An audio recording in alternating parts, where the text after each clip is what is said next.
नेर शहरातील हनुमान मंदिरापासून काकड आरतीला सुरुवात करण्यात येते। काकडा आरती ही शहरातील मुख्य मार्गाने गमत करत असताना अनेक मंदिरात पूजा केली जाते व आरतीचा शेवट हनुमान मंदिरात केला जातो। कार्तिक महिन्यातील एकादशी असल्याने बारीपुरातील चिरडे व सुने परिवाराकडून काकडा आरतीकरांना फराळसाठी प्रचारण करण्यात आले। यावेळी चिरडे परिवारातील कुटुंबियांनी घरासमोर रांगोळी काढून देखावा निर्माण केला।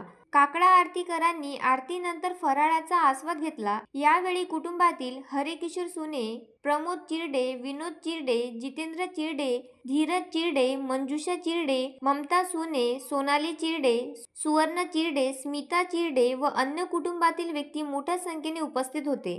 Navnath Daroi, the sting operation news, Ner. The sting operation news, सत्याचे दुसरे नाव, अन्यायावर लेखणीचा घाव।